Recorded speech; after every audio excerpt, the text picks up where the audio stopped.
윤석열의 문고리입니다. 오늘 김종인 전 비대위원장이 박근혜 정권 당시 문고리 3인방이 있었죠. 최측근 3인방 보좌관 얘기였는데 비슷한 측근이 국민의힘 윤석열 후보에게도 있다는 취지로 말을 했습니다. 먼저 듣고 얘기를 나누겠습니다. 사람에 너무나 집착하다 볼 것 같으면 성공을 못해요. 과거에 우리나라의 대통령들도 보면은 지나치게 자기 어느 특정한 사람, 편리한 사람 이런 사람들에게 집착을 하다가 결국 가서 다 실패한 거예요. 대표적인 게 박근혜 대통령의 문고리 3인방. 그 윤 후보 주변에도 좀 문고리 3인방처럼 좀 후보 눈을 흐리는 좀 그런 사람들도 덜어 보이시는가 보군요. 지금 고개를 끄덕끄덕 하셨는데. 윤석열 후보가 이제 사실상 정치는 신인이잖아요. 그런데 벌써 문고리 3인방 후보의 눈을 흐리는 사람들이 있다라는 게 김종인 전 비대위원장의 주장입니다. 있다고 보십니까, 박원석 의원님은? 글쎄요, 제가 그 속사정을 몰라서 김종인 비대위원장이 어떤 인물들을 찍어서 그렇게 말씀하시는지는 모르겠는데, 근데 이제 본인도 얘기하셨듯이 역대 정권들을 보면, 역대 대통령들을 보면 늘 이제 그런 문제들이 있어왔다 이런 경험치를 가지고 얘기를 하는 것 같아요. 그리고 경선 초반부터 그런 얘기를 하셨어요. 파리떼들이 모일 거다. 거기에 둘러싸이면 이를 그르친다. 자리 사냥꾼. 이런 격한 표현을 쓰면서 주변에 실질적으로 도움이 안 되면서 뭔가 호가호위하려는 그런 세력들을 경계하는 얘기를 계속 해왔는데 이제 그런 연장선에 있는 얘기가 아닌가 싶고요. 아마 이제 선대위 구성의 윤곽이 드러나게 되면 누가 거기에 포진이 되고 또 누가 배제되는가 이걸 보면 대충 좀 그림이 나오지 않겠습니까? 근데 지금 일단 선대위 구성을 둘러싸고 일종의 이제 뭐 삼각 줄다리기가 진행되고 있다. 이준석 삼각이면 대표와 이준석, 김종인, 윤석열 이렇게 말씀하신 거죠? 근데 이제 윤석열 그 후보로서는 어쨌든 경선 캠프에 참여한 그런 뭐 전현직 의원들이나 캠프 참여자들이 공을 세운 거잖아요. 어쨌든 경선에서 이겼으니까. 이 사람들을 배제하고 가는 게 인지상정상 좀 어렵고 또 김종인 위원장 같은 경우는 워낙 스타일이 강한 분이기 때문에 이 선거를 승리하기 위해서 이 선거 전략에 맞는 필요한 사람들을 기용해야 된다 이런 요구를 하고 있는 것 같고 이준석 대표는 또 이준석 대표 나름대로의 이제 그런 주문이나 구상이 있는 것 같아요. 이게 아직 충분히 조정이 안 된 것 같은데 어떤 면에서 보면 윤석열 후보가 정치력의 첫 실험대에 선 게 아닌가 싶습니다. 그걸 원만히 조율해내는 게. 김종혁 센터장님은 그 캠프에도 계셨었잖아요. 최재형 후보 캠프에도 계셨었는데 이렇게 막 후보와 특히 어떻게 보면 최재형 당시 후보가 지금 윤석열 후보와는 약간 비슷한 입장이기도 정치 신인이었는데 좀 몇 번 지나다 보면 이분 말을 이제 어떻게 보면 최측근들이 생기나요 캠프 내에서? 그게 아마 이제 케이스 바이 케이스일 거예요. 그리고 사람들의 어떤 개성이나 특징이나 그 리더십 스타일에 따라서 다 다를 것이기 때문에 예를 들어서 어떤 한 캠프의 어떤 한 리더의 모습이 다른 캠프에서도 그대로 그것이 똑같은 형태로 반복될 것이다라고 보는 건 좀 어려울 것 같고요. 지금 여기서 그 김종인 전 비대위원장이 말씀하시는 뭐 예를 들면 문고리 3인방 그게 누구냐 뭐 이런 호사가들이 얘기가 있는데 일단은 보면 장제원 의원하고 사이는 굉장히 안 좋은 건 맞는 것 같아요. 그 이전부터 사이가 계속 안 좋았잖아요. 그리고 언론 보도에 따르면 장제원 의원을 비서실장으로 시키려고 했었는데 그걸 김종인 전 비대위원장이 강력하게 반대하는 바람에 결국은 권성동 의원으로 낙착이 됐다.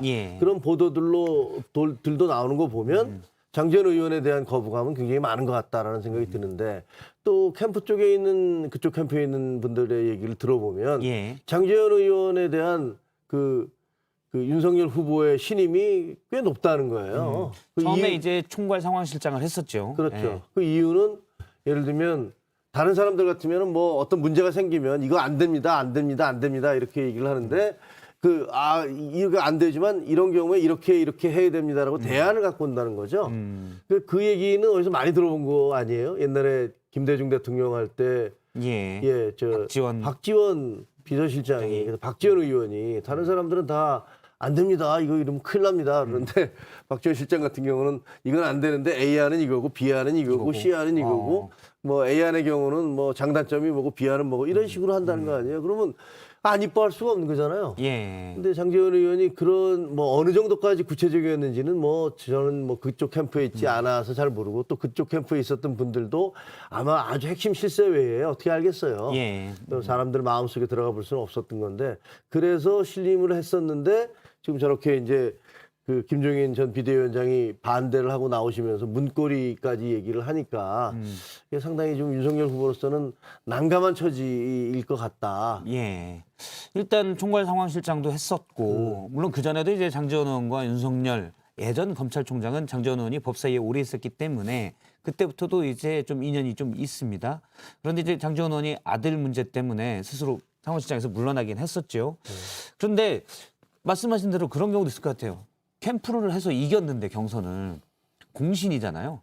그럼 이제 됐으니까 거기서 또 버리면 토사구팽이 되잖아요.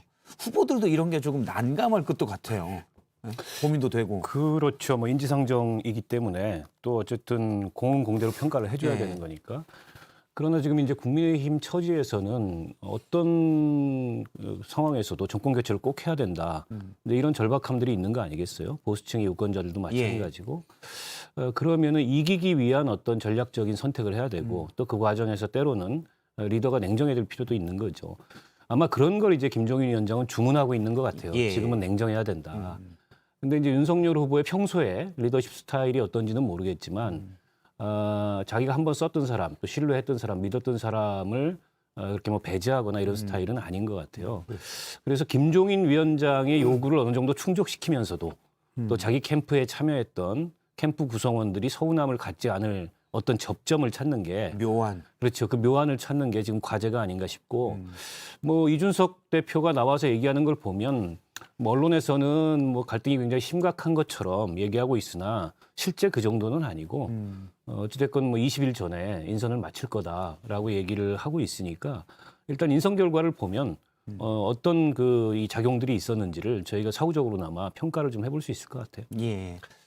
제가 듣기에 그 장제원 의원과 여담이지만 그 윤석열 후보와 이제 가까워지게 된 계기가 이제 중앙지검장 예. 됐을 때는 그 법사위에서 상당히 장제원 의원이 그 앞장서서 성토를 했다고 해요. 아주 공격을 많이 했었는데 그 법사위 끝나고 나서 이제 같이 저녁 이제 한 잔 맥주 한 잔 하면서 또 다 술을 좋아하니까 맥주 하면서 이제 거기서 좀 풀었다는 거죠. 그랬더니 이제 장제원 의원이 뭐 선배님 제가 다음에 더 좋은 데 가시면 그때는 공격 안 할게요. 뭐 이렇게 얘기를 했다는데 예. 실제로 총장이 됐을 때는 장제원 의원이 이렇게 별로 공격을 많이 안 했다. 실제 그런 말도 했었죠. 이전에 내가 문제 삼은 어떤 부분이 있는데 알아보니 그게 제가 잘못 알았더라. 국회의원들이 그런 말 하기가 쉽지 않은데 장제원 의원이 제 기억으로 청문회에서 한번 그런 얘기를 한 적이 있습니다. 뭐 그러니까 그게 이제 쉽게 얘기하면 이제 어떻게 보면 인간적인 그 인간관계를 좀 돈독히 함으로써 예. 위기 같은 것들을 벗어나게 됐고 그다음에 지금 또 두 분이 이제 뭐 이렇게 가까워지게 된 한 계기가 된 것 같은데 그래서 진짜로 궁금하죠. 아까 지금 그 박 총장 말씀 맞다나 저 윤석열 총장 같은 경우는 의리의 사나이 뭐 이런 식으로 알려져 있잖아요. 오히려 그 의리가 너무 강해서 문제다. 약간 보스 리더십. 보스 자기 특수부 검사들 다 챙겨준다. 네. 뭐 이런 게 문제가 오히려 그게 문제가 될 정도인데 근데 그러면 어떻게 보면 이번에서는 이제 경선 캠프에서는 어쨌든 핵심들은 목숨 걸고 나와서 자기 돈 써가면서 한 거잖아요. 예. 그 무슨 뭐 월급 받는 것도 아니고 열심히 썼는데. 김종혁 센터장님 같은 경우는 제 감정이입을 해서 빙의를 해서 내가 윤석열이다. 그럼 어떻게 하시겠습니까? 자, 야, 일례로 빙의를 해서 장제원 뭐에 의원 대해서 쓰겠습니까? 장제원 의원 쓰겠습니까? 근데 정권 교체를 위해서는 이준석 대표, 김종인 비대위원장이 이른바 정확한 건 모르지만 일단 장제원 의원 안 된다는 쪽으로 계속 뉘앙스를 주고 있으니까. 그러면 저는 저 같으면 예. 이제 두 분 다에게 이제 설득을 할 텐데 일단 김종인 위원장한테는 저를 봐서 이렇게 충성을 했는데 제가 이렇게 버리면 제가 어떤 평가를 받겠습니까? 양해를 해주십시오. 이렇게 얘기를 하겠고 장제원 의원한테는 가서 야 당신 만에 가서 좀 사과하고 제가 과거에 좀 철없어서 그랬다고 얘기를 하고 그런 식으로 좀 그 미안하다 그래라. 그래서 이거 풀고 한 팀으로 가야 될 거야. 우리 대의명분을 위해서 가야 될 거 아니냐. 예. 뭐 이런 식으로 화해를 할 시키겠다. 것 같아요. 네.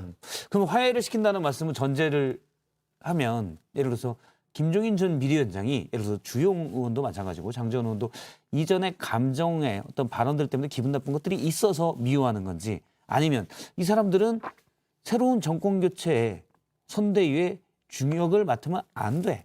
또는 새 정부의 중역을 맡으면 안 돼. 이런 생각까지 가지고 하는 거지. 지금 말씀을 이제 화해라는 거는 사실 감정의 문제라는 거 보시는 거잖아요.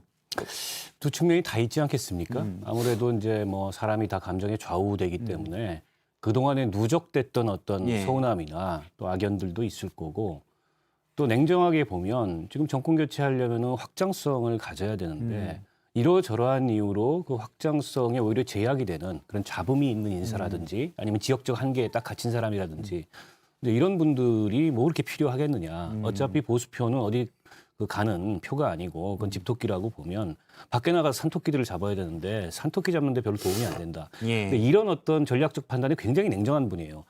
그 지지난 총선을 돌이켜 보면 그때 민주당 비대위원장으로 가서 이분이 했던 게 뭐냐면 공천에서 이해찬 대표를 잘랐습니다. 그렇죠. 그리고 정청래 의원을 잘랐어요. 이해찬 대표가 어떤 분입니까? 문재인 대통령한테. 그리고 정청래 의원도 친문의 대표적인 스피커로 그렇죠. 이런 분들 공천을 배제하면서 중도층의 마음을 사서 그 선거에서 어쨌든 이겼지 않습니까? 때문에 김종인 위원장의 지금 어떤 그 포지션이나 혹은 태도라는 게 꼭 어떤 인간적인 서운함 때문에 이 사람은 안 된다, 저 사람은 안 된다 하는 것을 넘어서서 이번 대선에서 이기기 위한 어떤 자기 나름의 그런 예. 전략적 구상하에 나오는 측면도 분명히 있을 거다. 지금 말씀 듣고 보니까 당시에 이제 민주당의 비대위원장 할 때 공천을 놓고 보면 기존의 가장 그 상징처럼 있었던 색깔 요건 일단 바꾸고 본다. 그래야 유권자들이 볼 때 뭔가 바뀌었다고 생각되니까 뭐 이런 전략도 있는 것으로 보이네요. 네. 뭐 그렇겠죠. 네. 뭐 정치인들이 적어도 정치적 결정을 내릴 때 이렇게 감정만으로 하지는 않을 거다라고 생각을 하지만 그러나 동시에 저는 제가 오랫동안 옆에서 관찰해 본 바로는 결국은 모든 결정의 기본 출발은 감정에서부터 시작된다. 감정이다. 예. 그런 것들을 많이 봐왔고 실제로 그런 것 같더라고요. 예를 들면 이해찬과 그 김종인 두 후보는 옛날에 그 관악에서 서로 맞붙였던 그래서 예. 결국 이해찬 후보가 이겼던 예. 그런 일이 있어요. 오래된 악연이 오래된 뭐 악연이 있죠. 그리고 그 나중에 누군가한테 들은 얘기인데 그 김종인 대표가 그러시더래요. 그 지난번에 2026년에 이긴 민주당이 이긴 그 딱 딴 거 없다. 딱 그것 때문이었다. 이해찬 정청래 자른 거 그것 때문에 이긴 거다. 뭐 그렇게 얘기를 했다는 소리를 예. 뭐 전에 뭐 사실 그렇게 얘기했는지는 모르겠으나 그 얘기하는 사람이 이렇게 전해주더라고요. 그런 거 보면 지금 얘기하신 대로 사실은 변화나 이런 것들이 사람이 이렇게 눈으로 확 보는 건 와, 저 사람도 잘랐어. 저 사람도 날렸어. 이게 이런 되면은 느낌. 예. 확 그렇죠. 다른 게 오잖아요. 그렇죠. 이게 우리가 읍참마속이라고 하지만 그렇게 아끼는 사람도 날려 저렇게 센 사람도 바뀔 수 있어?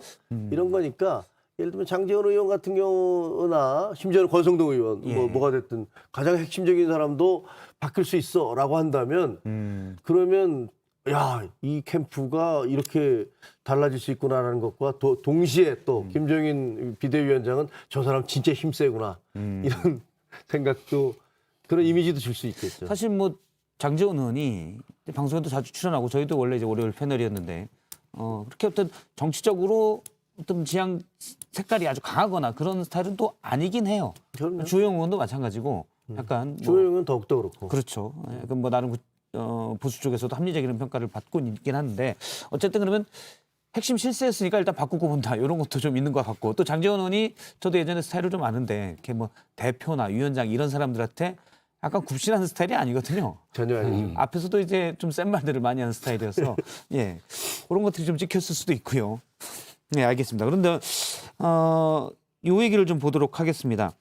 어제 민주당에서는 이런 얘기도 나왔습니다. 지금 윤석열 선대위를 두고 갈등이 계속 생기는 걸 가지고 김 전 위원장이 전권을 갖게 되면 흥선대원군이고 그리고 윤석열 후보는 고종 아니냐 이렇게 얘기했는데 여기에 대해서 김종인 전 비대위원장이 답변을 했습니다. 들어보겠습니다. 뭐 흥선대원군은 누가 흥선대원군을 해요? 어? 그 상식에 맞지 않는 소리예요.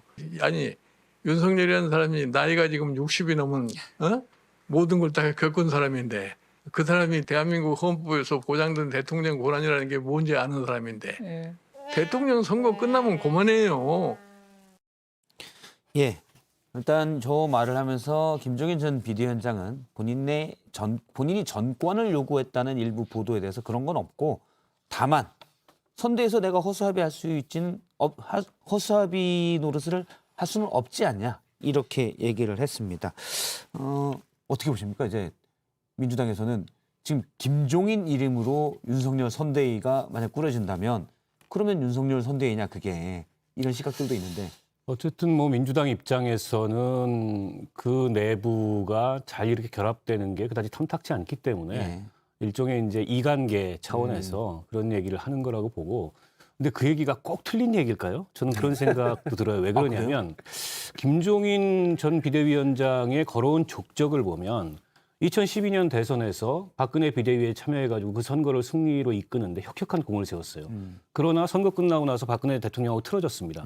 틀어진 이유가 뭐냐면 경제민주화라든지 복지라든지 본인이 어쨌든 구상했던 그런 국정 운영의 방향과 전혀 다른 길로 가고 그리고 아까 이제 문고리 얘기도 나왔는데 그렇게 문고리들에 둘러싸여서 뭔가 이게 폐쇄적인 국정 운영을 할 것 같다라는 예. 느낌이 오니까 이분이 바로 돌아섰습니다. 그리고 그 지지난 총선에서 문재인 대통령의 청을 받고 비대위원장으로 들어가서 선거 승리로 이끌었는데 이번 대표를 좀 더 하고 싶었잖아요. 그리고 민주당을 조금 더 어떻게 보면은 본인이 생각하는 그런 색깔로 바꾸고 싶었는데 그게 안 됐습니다.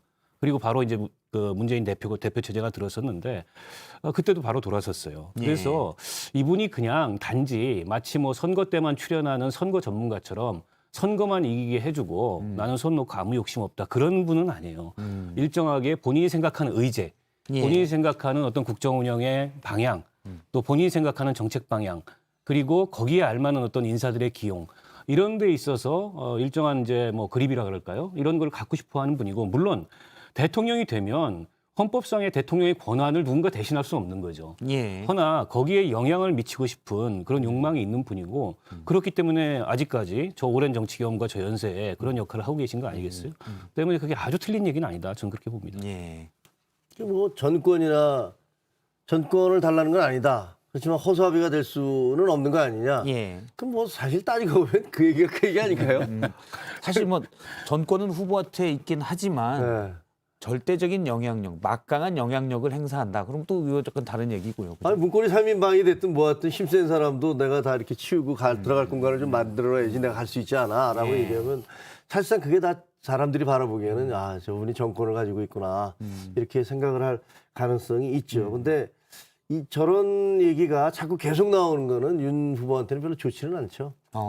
예를 들면 뭐 논란이 계속돼서 선대위 구성하는데 선대위 구성을 아마 이제 올해 이번 달까지 11월 안에는 하고 뭐 빠르게는 20일부터 뭐 준비를 한다고 그러는데 20일이면 며칠 안 남았잖아요. 예.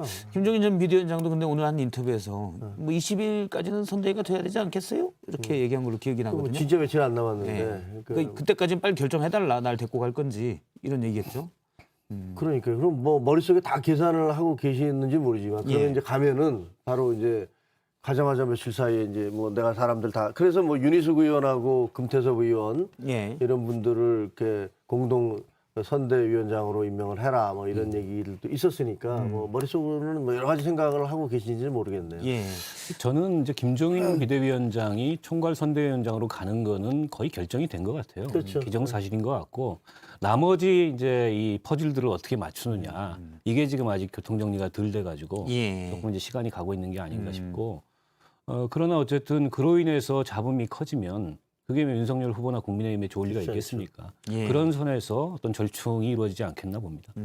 김병준 그 전 의원이시죠? 전 비대위원장. 전 비대위원장이고 또 뭐 하여튼 그분이 어떻게 될지 그분도 어떻게 보면 굉장히 무게가 있는 분이잖아요. 예. 그분과 김종인 위원장이 얼마 전에 이제 기사가 뭐 그 윤 후보가 만났다 먼저 만났다. 예. 만났다는 기사가 나와서 이건 또 뭐지? 이건 무슨 조식일까? 뭐 이런 생각이 좀 들기도 했는데 모르겠어요.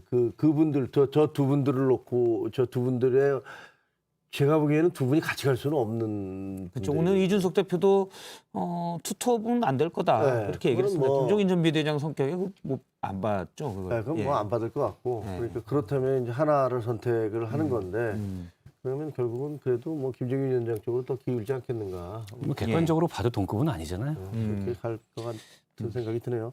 알겠습니다. 그럼 요거 하나만 끝으로 여쭤볼게요. 김종인 전 비대위원장이 앞서 이제 인터뷰에서는 대통령 선거 끝나면 그만이에요라고 얘기를 했는데 선거 끝나면 빠질까 보시기에는 캠프에서 물론 공약을 만들고 어떤 선대에서 공약을 만들고 꾸밀 때는 본인의 이제 정책 방향 뭐 이런 것들이 들어갈 수는 있지만 대선이 만일에 윤석열 후보가 승리한다. 그 뒤에도 역할을 할까요? 외형적으로야 끝이죠. 저분이 무슨 뭐 당직이 있는 분이 아니고 그렇다고 내각에 참여할 분도 아니고 그렇다고 뭐 총리를 할 저 것도 연세에 아니고. 총리를 할 것도 아니고 그러나 이제 이 인수위 과정에서 본인이 생각했던 국정 운영의 방향이나 이런 것들이 어그러지는 그런 경험을 과거에 했단 말이에요. 박근혜 예, 비대위 때. 당선 이후에 때문에 이번에는 그보다 좀 욕심을 낼 수 있다. 예를 들어서 인수위 과정에서 국정 핵심 과제를 추리게 되는데 그게 어긋나지 않도록 관리를 하거나 더 나아가서는 뭐 조각에도 일정한 영향력을 행사하고 싶어 할 수도 있다. 물론 이제 그게 될지는 모르겠습니다. 이게 화장실 갈 때하고 화장실 갔다 와서 사람 마음이 다른 거거든요. 때문에 이제 그런 경험이 본인에게 한번 있어서 예. 선거만 이기하고 내 역할은 끝이다. 근데 실제 그럴까요? 저는 뭐 그보다는 조금 더 욕심이 있을 수 있다고 봅니다. 예.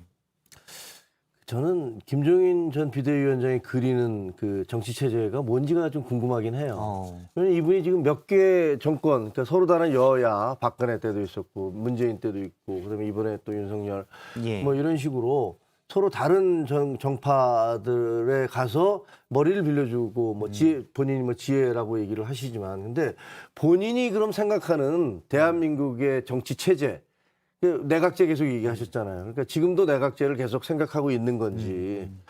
그다음에 예를 들면 뭐 저는 아까 박 총장님은 총리 같은 거 하실 연세도 아니고라고 얘기했지만 저분이 만약에 예를 들면 사실상의 이원 집정부제처럼 예. 대통령이 뭐 다른 외교라든가 안보라든가 국방 이런 부분에 대해서 전념하도록 하고 실질적으로 안에 돌아가는 부분들을 나한테 다 맡겨줘. 내가 다 할게. 라고 한다면 총리 해 주십시오. 그러면 마다할까?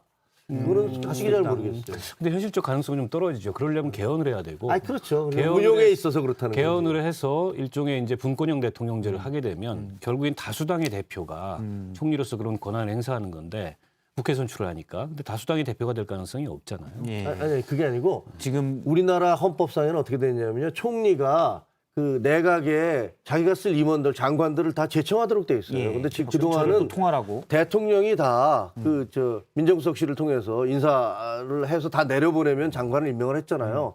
그런데 만약에 우리나라 헌법 자체가 사실 내각제 요소가 상당히 있기 때문에 총리가 권한을 제대로 행사를 한다면 총리가 자기 장관들을 다 뽑을 수가 있어요. 정말 실세 총리에 나설 실세 수도 총리가 있다. 가능할 수 만약 있다니까요. 윤석열 후보가 대통령이 된다면 이라는 전망이신 아니 뭐 거죠? 그러니까 그걸 어디까지 요구하시는지를 모르겠어요. 그러니까 저 분이 내가 당신한테 이분을 대통령을 예를 들면 내가 박근혜를 밀었던 이유, 내가 문재인을 밀었던 이유와 함께 뭔가 내가 윤석열을 미는 이유가 있을 거 아니에요. 그럼 그 미는 이유에서 나는 이러이러한 생각을 가지고 이 사람을 민다는 거를 국민들이 좀 알았으면 좋겠어. 사실 그러고도 싶으실 거예요. 뭐 컨설팅 회사도 아니고 선거 때 어떤 전략과 메시지만 만들어내는 건 아니고 사실은 이 나라가 어떻게 갔으면 좋겠다라는 뭐 김종인 전 비대위원장도 뭐 책도 보면 그런 것들이 많이 드러나잖아요. 그렇죠. 그래서 그냥 승리만 도와주고 끝나면 거기에 만족하실 것 같진 않아요. 예. 저분이 이번이 내가 마지막 그 선거인데 내가 아무한테나 가겠어? 뭐 이렇게 있는 얘기 하셨단 말이에요. 그러니까 내가 반드시 될 사람한테 가야지 라고 얘기하는 건 어쨌든 대통령이 되면 권력이 있기 때문에 그 대통령을 통해서 국가의 시스템이나 구조를 어떻게 만들겠다는 나름대로의 생각이 있을 거예요. 예. 그러니까 그게 뭔지를 좀 알았으면 좋겠어요. 일단 뭐 시청자 의견을 잠깐 들어보면 김종인 전 비대위원장이 대선 뒤에 어떻게 될 거냐라는 거에서 김땡땡님은 토사구팽 당하기 싫어서라도 김 전 위원장은 빠질 것이라고 했고요. 그다음에 최땡땡님은 윤석열이 아닌 김종인의 대한민국이 되고도 남을 것이라는 입장으로 정반대. 얘기를 했습니다. 정반대 의견들이 이제 댓글창에 올라오고 있습니다. 이거는 물론 윤석열 후보가 만일 됐을 때를 가정으로 이제 얘기를 하는 겁니다.